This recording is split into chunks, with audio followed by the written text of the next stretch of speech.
Hollywood's legacy is the leadership of society. America, commonly regarded as the land of the free and the home of the brave, is also a symbol of excess luxury and glamour.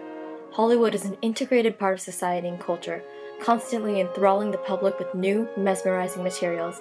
Despite this, Hollywood is often unrecognized for its leadership of America, as it molded the lives and the decisions of the American peoples in accordance with the government's wishes. The entertainment industry in World War II was one of the most important parts of wartime society. It led hordes of Americans to believe in ideas that were not always true but were necessary to promote the war effort. Americans were fed a constant stream of hope and patriotism through film propaganda by Hollywood. This gave much needed confidence and support to soldiers and their families. The government needed people to trust that America produced the most courageous, handsomest, and most adept fighting men. Now, because of World War II, there is a legacy that continues from Hollywood to this day. Hollywood and politics are still working hand in hand to shape the minds of our people, leading us to believe what a separate entity wants. It's a legacy in its leadership with the people, a legacy that will extend beyond the present. Propaganda. The ideas, facts, or allegations spread deliberately to further a central cause or damage an opposing cause. Although present throughout most of human history, perhaps indirectly, propaganda created by the government in Hollywood had a huge impact on World War II. Hollywood became the driving force of American morale during this period, recruiting soldiers and influencing home life to be dedicated to the victory of the Allies. Hollywood is an internationally recognized aspect of America that was founded in the early 1900s and has grown more powerful to this day. During the Great Depression in the 1930s, hordes of Americans found solace from the harsh times inside movie theaters and on television screens. Movie attendance soared, as did the popularity of many actors, actresses, and directors. At its heart, propaganda is an attempt to manipulate an audience to adopt a certain viewpoint, silencing parts of the truth or even twisting or falsifying it. World War II propaganda was necessary, yet severely deceiving. American men, influenced by propaganda, supported the war by enlisting. In willingly putting their lives on the line, these men brought their families to support the war effort. Propaganda made it difficult for them to grasp the actual consequences of being a soldier, since media was censored and biased, only showing the heroism and excitement of fighting. Not many men thought of an all-too-common death on the front, since showing the human casualties in war are rare in pro-war propaganda. No one wants to be reminded of this cost while being recruited or cajoled into joining the war effort. The government deceitfully shaped the minds of unsuspecting Americans to build support in what was believed to be the best for the country. The government was a shadowy presence, filtering and censoring everything that was presented to the public during the World War II era. Film was powerful enough to change the opinions people held towards the war. In order to make it socially acceptable for women to work in arms factories, propaganda encouraged women to do the jobs men had left behind. To maintain a warrior's belief that combat made men stronger, films like Let There Be Light by John Huston were pulled from theaters because they showed the negative aspects of war, like post-traumatic stress disorder. The government manipulated citizens into donating time, money, and skills, increasing the power of the military while blinding Americans to the adversities of war. It is worth noting that propaganda itself is typically defined as a manipulative act, in which some information or even misinformation is spread, while other information is purposely withheld.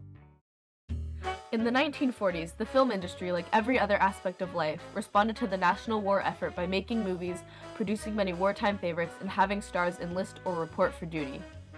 With the rise in new film technology like sound and color, people were drawn to theaters across the country.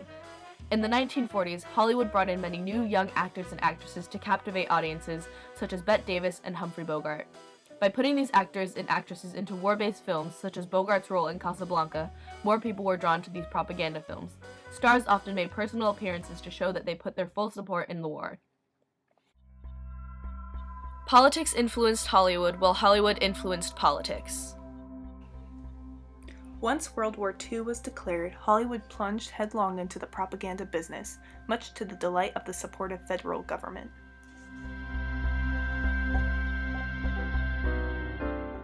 Walt Disney Productions was requested by the government to create a variety of anti-German and anti-Japanese propaganda directed towards children. Because Walt Disney had such a wide audience, its films were watched and appreciated by many people. One cartoon, De Führer's Face, was an anti-Nazi propaganda piece directed specifically to children. The cartoon portrays animated Nazi soldiers forcing the beloved character of Donald Duck to work in a factory, all accompanied by song.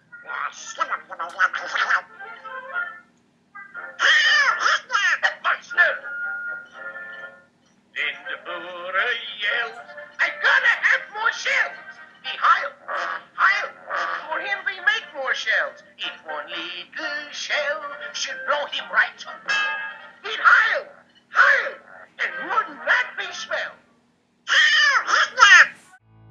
Elmer Davis, director of the Office of War Information during World War II, partnered with Hollywood studio moguls like Jack Warner of Warner Brothers and Walt Disney of Walt Disney Studios to produce film shorts, motion pictures, training films, newsreels, and cartoons, many of them quite propagandistic.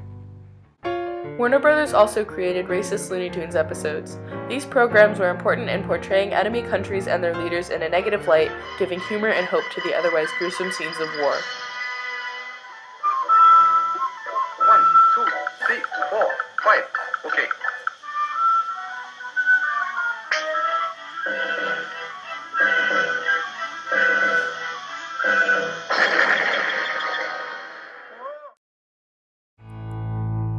The easiest way to inject a propaganda idea into most people's minds is to let it go through the medium of an entertainment picture when they do not realize that they are being propagandized. After the bombing of Pearl Harbor in 1941, nearly all able Americans readily enlisted. Film propaganda was then used more as a reminder of the cause and a rally of the people than a weapon of persuasion. The 1945 Hollywood musical Anchors Aweigh portrays Gene Kelly and Frank Sinatra as sailors in the Navy, happily dancing and singing despite fighting in the war.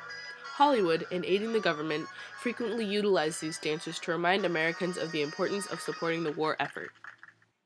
Quite ironically, Harry Warner of Warner Brothers has stated, "We think of the film as the greatest of all the media for propaganda.